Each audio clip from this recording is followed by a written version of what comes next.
Welcome to the Zero Blitz. I'm Jerry Martinez. Alongside me is Walter Stringer, the senior draft analyst at the East West Football Network. And joining us will be Ned Lineman. He's also a draft analyst. He's covering the Conference USA. Guys, Walter, Ned, how you guys doing, man? Doing good, Wonderful Jared. tonight, man. Ready to discuss for lack of a better phrase, the big uglies up front. So we're going to be talking about the top offensive line prospects, right? But before we get started, let me allow Ned to introduce himself. Ned. Hey, thanks, Jerry. So, as you mentioned, I'm the draft analyst for the Conference USA with the East West Football Network website. Been a lot of fun, man. Been with you guys for a few weeks now, putting up reports each and every Sunday, dropping some names for the guys. Little network, little conference down there, but some good prospects. So, yeah, excited, looking forward to it. Appreciate you, Ned. Hey, man, it's been fun, man. We just finished up the top 100 right on our big board. Or I'm sorry, we just finished the top 50, but we're climbing, right? We're climbing. We're hammering away at this. It's a lot of fun, right? And we get to see, and it's kind of crazy because sometimes I walk away from these meetings, I'm like, goodness, have I even watched film, right? Because sometimes people will be pounding the table, and we're like, man, I think I still have them at the bottom of the list, but sometimes it's good to have that kind of chemistry. I think Walt can kind of attest to that too. Oh, definitely. So without further ado, let's get right into it, right? We're talking about the top offensive line prospects. Now, it's kind of hard, right? I think Walter said it. I think you hit it right. It was just right on the button. You said the big uglies, right? Because here let's not get too cute and talk about offensive tackles, offensive guards, or centers. Let's just talk about what we're seeing. Let me go ahead and let me go ahead and turn this over to Walter. Walter, tell us who's at the top of the board and why. Well, of course, the guy that's pretty much number one on everybody's board, and including our board, is Penei Sewell, offensive tackle, left tackle from Oregon. I think the first thing that you notice that jumps out of him is the athleticism. He's an elite athlete at the left tackle position. They pull him a lot at Oregon too, which I'm glad. There's other guys, other tackles in this class that don't pull as much as he does. But when he gets out and pulls, he's like a tight end out there blocking. He's got great change of direction. He's very smooth in transitioning into his back pet and into his back steps as far as against speed rushers. Only issue I have with him, one major issue I have with him, is he plays entirely too high.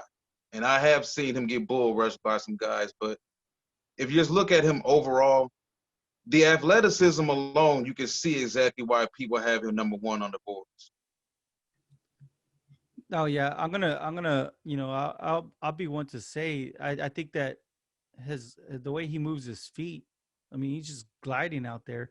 I will say this though, when you look at him, he does look a bit oversized. So I don't know if that's the right word, right? But he just looks like a big mammoth of a man.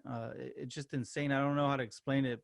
But Ned, do you have anything to say, or would you agree that this is the Yeah, look, Panay's, he's a talent, man. Great length, great athleticism, as Walt said. I think one of the big things is that he's still got a lot of room to grow. He's had a couple of years starting down there, but the fact that he's still this high and he's still got an even higher ceiling is going to be phenomenal for whichever team lands him. That's awesome. I think both of you are right, and I'm gonna totally agree with Penny Sewell. I think that I've seen enough. I think that even if the Pac-12 comes back, which is something that we should talk about, right? And that's we know that the Big Ten just said that they're going to be coming back mid to late October. I think they actually said October 17. 20. Well, they said the 17th, but I think they actually agreed to the 24th. So we should be getting more news, and then hopefully the Pac-12 will be coming back as well too, right? And then we've been seeing some players already opting back in, which is also really good, right? Because some of these players they do need some, we would like to see some more tape on them, especially when you have somebody neck and neck. So Ned, let me ask you, who do you have as a top prospect on your list? Yeah, so number 2 to me is moving it inside to Wyatt Davis, playing currently guard for Ohio State. Guy's an absolute beast, man. A lot of size, a lot of athleticism. Obviously Ohio State's rushing attack last year, and even with Fields in the backfield, it was just phenomenal. J.K. Dobbins was like a 2,000-yard rusher. Yeah. Big lending hand from Wyatt Davis up front. Great athlete, really like him. I reckon he's going to be, top 10, top 15 talent. The only thing potentially drawback is that, the NFL doesn't really value guards in top 10 picks, but as far as talent, you're going to get a top 5 guy. No, yeah, I think it's easy to see, right? I mean, that whole entire offensive line is just full of talent, and you could see, like you said, with the J.K. Dobbins, J.K. Dobbins was running like a free man last year, and Justin Fields had plenty of time to get the ball out. Uh, Walter, Yep. who do you got next on your board? Trey Smith. Trey And at Smith. least, yeah, Trey Smith, do everything, offensive lineman from Tennessee, currently playing right guard. When you look at Trey, it's the patience he has. He's a huge dude, 6'6", 330. His balance, his strength. And I noticed when he gets his hands on you, there's not a lot of tussling. There's not a lot of getting under his pads. It's straight to the ground. So I think right now the question is whether or not he can play left tackle. The left tackles get all the money. The left tackles get picked in the top 10 unless you're Quentin Nelson or you're just a generational type of guard. But it's been proven that if he can move in, or if he can prove that he can play left tackle, he could go anywhere in the top 10 to top 15. Oh yeah, And his length also, like his length gives a lot of guys in the SEC problems, man. I think you're absolutely right. I think his biggest knock, and we all discussed this during the first initial big board, right? And it was one of those things where does he, should we add him on there? And I think the only thing that's scaring most of us away from him would be the injury, right? And I mean, nobody really wants to talk about it, especially we're still talking about a young prospect, but overall, I mean, super clean. I mean, great, like what you said, great versatility. And I hope, I mean, I think too, I think that he's going to be able to bounce back from that. And like you said, I mean, from what you've heard, from people that you've spoken with and your evaluations, and I think the evaluations are on mark. Have you been able to watch them tape on him then?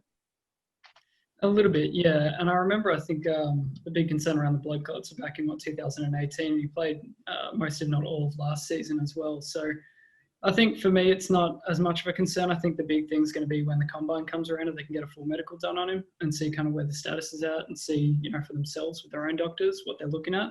I think, like you said, Walt, if he can, be that prospect that can be transcendent and making his way out on the left-hand side, it's going to be big. But if not, I mean, that versatility, while it's great, he's really got to hammer into one spot to secure a starting position.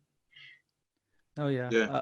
I like him as a prospect. I like him as a prospect. I think that he could do some great things in the NFL. I think that he's made for the NFL. So let me ask you, Ned, who would you have next on your board? So next, looking at someone like Creed Humphrey, out of center, I think he's the top center on my board. He's a guy who, has the ability to make all the calls at the line, which is going to be big for his first training camp coming in. If he's going to be in a position to start for a team, being able to identify blitzes and actually call out protections, it's really going to help his way for being able to make an impression in a team. He's got a great anchor, man, able to sit his ass down and kind of just sit in and hold his block, cover the A-gaps really well. So I'm a big fan of Creed Humphrey. He was actually a big debate, right? Because I think it was me and you, right, that were saying, hey, you should put this guy in the. Well, there was maybe a couple other, but I don't think he was an easy sell. But after a while, I mean, after everybody got kind of comfortable and seen, and Walter was on there too. Uh, I think that he deserved, along with White Davis and Trey Smith and Penny Sewell, they were definitely going to be on our big 25 board, right? Yeah. Which is very, very important. Mm-hmm. Did do you, Walter, from what you've been able to see, have you been able to see the buzz with Creed? Yeah, I have, and that's mainly because I respect guards. You know, a lot of people don't respect guards. I respect offensive linemen, and I love guards. And the versatility, the attitude, the mean streak he plays with, I like Creed a lot. Oh yeah, I like it too. I think that I think when you think of offensive guards, I mean, right off the top of your head right now, I mean, you can see what what the Dallas Cowboys are able to do, right, because of their offensive guard Zach Martin. Look at what the Colts are able to do with Quentin Nelson. Right. I think if you could get yourself, if you could just solidify your offensive line, which you have that opportunity now with this draft class. Um, so I'll turn that over at the very end, and I'll let Walt say, put that out there for everybody to hear. Well, who do you got? Who do you got third on your list? Um, I had Jalen Mayfield, Jalen May. redshirt out of Michigan. I know he's just a 1 year starter, but in the 1 year, he started out rough, but he hit a huge growth spurt as far as his on-field play the second half of the season. He played a very solid, stout game against Chase Young, the last game against the season in 19 against Ohio State. And just throw in the Citrus Bowl tape. Throw in that Citrus Bowl tape against Alabama and tell me you don't see an NFL offensive lineman, NFL right tackle at that. He only played right tackle pretty much that game, but when you see it, you can see everything in him. He's calm in his drop backs. He's very stout. He sits down in his chair, and his base is very consistent. You rarely ever see anybody get him off balance. I think that with him, the room to grow, right? And I think that Yeah, I think with him, I mean, can he be a left tackle? That's what I want to know. yeah. That's what the NFL wants to know. That's what they want to see this year too. That's why I believe it was very important for him to come back. But we shall see later if he decides to come back or not. But he did decide to opt out a couple days. Yeah, we all did see that. So let me ask you, Ned, who do you have? Who do you have right after Creed? So for me, it was kind of a toss-up with Josh Myers and Samuel Cosme. Now, I know, Jerry, you're a big Samuel Cosme fan, but yeah, Wyatt Davis, and we talked a little bit about this before, with him sitting on the guards. I believe Myers was also playing in between, was Jonah Jackson last year as well. Mhm. The questions I think have been surrounding him have been, with a lot of strong offensive line play, how much it was actually him. But I like his technique. I like his ability. I think he's a great prospect moving into the NFL. Like we said, Ohio State's been producing some really good O-line guys lately. Yeah, for sure. I think he has a lot of versatility as well too. I mean, playing in the Big Ten, you got to be ready. I mean, especially for them in practice. I mean, can you imagine having to go against Chase Young every single day? That'd be insane. Rough job, man. And real quick, I mean, Walter brought up Jalen Mayfield, and that's one thing that Jalen Mayfield did real good last year, which is he did great against Chase Young, and we see what week one Chase Young was as Yeah, advertised. I think helping out that defensive line, it was insane. I think they came in with what 8 sacks, the entire defensive line. Yeah. So yeah. I They mean, were already good, but he puts them over the top. yeah, for sure. I think you're absolutely right. So, Walt, let me ask you, and I'm gonna go ahead and open it up for both of y'all. I mean, is there any names out there that maybe perhaps that the viewers, right, that we all should know, maybe keep an eye out or ear out for? Yeah, I think Um, Dylan Go ahead, Radunz, go right. that's making up a lot of boards. He and Trey Lance out of North Dakota State. I like Radunz, but level of competition obviously is a big thing for me. Seeing how he performs against some better teams and better guys, I think a pro workout is going to be a big selling point for him. Walt, what about how about you, Walt? Well, let's stick to the let's just finish off with the space eaters. Anybody that you would like to throw in there? Uh, One guy that I'm pretty sure he's a big name on a lot of draft boards, and he's a big name to a lot of scouts and NFL executives, and that's Walker Little. Um, Walker Little. Walker's trying to bounce back now. Hopefully he plays this year, but I just hope he's not outdated. As Yeah. we were talking about in the pre-show meeting, is he just that classic roadblock left tackle that's out muscles everybody and can play in any era, or is he an outdated dinosaur who's going to get ran through and ran around by speed guys? But the NFL, hey, listen, he's been on NFL radar since he was what, 16? Yes. So everybody's waiting to see what Walker Little comes back this season.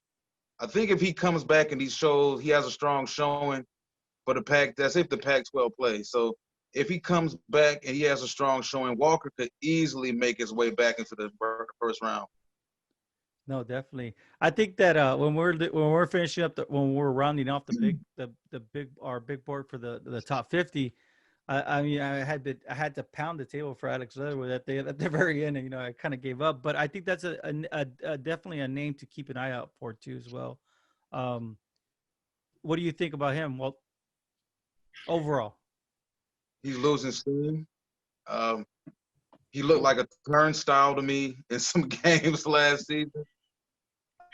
I think some of these offensive tackles, some of these linemen, some of these players in general, they've been looked at in such a high light and high regard for so long. And Walker Little could easily be one of those guys too, but some of these guys are just looked at in a high light for so long that it's hard for some scouts to let them go when I think they've proven that they're not that good. I don't think Leatherwood's that good. Now, you may feel differently, Ned may feel differently, but I kind of, in the film I've seen, I got to kind of wash my hands. well, I think we talked about it, and I said that sometimes when I'm actually watching tape on somebody, I think that sometimes what I do, and I have a tendency of doing it, and I'm going to admit it, is that I see what the NFL is trending, which way they're trending, right? And I think that sometimes that'll cause because of the schemes out there that we see, right, whether it be a zone blocking scheme, it looks like almost every single team in the NFL has either adapted or is running that zone scheme. So sometimes you get a player that gets pushed up in your own personal rating. And I think that's what in some cases that's what we're going to have this year is like what you said with the Walker Little situation and the Samuel Cosme situation, right? So I think that when you look at it, it just does it fit the scheme? Do you have an offensive line coach that can coach these kids up? But overall, I think I'm gonna go ahead and leave this ending statement. You said something about this draft class that we should that I think that you should put it on the air. What did you say about Yeah. this draft class at the I offensive think, line? yeah, I think this class overall is not just really tackle heavy, but I think this class overall from tackle to tackle has a really good chance to be the best offensive line class in probably 10 years. That's The that's depth, something right there. the depth of this class is tremendous. And I like we said before, if you want to get your offensive line together, this is the draft to do it. Well said, Walter. Well, that's it for us, and we want to thank you for joining in. And make sure you guys keep up with us. We have our website, East West Football Network. Everybody's is seems to be able to put a fresh content out there for everybody. Make sure if you can, make sure you check us out on Facebook Live. We're everywhere. We're on Instagram, Facebook, Twitter. Follow us, guys. Thank you so much, and stay tuned.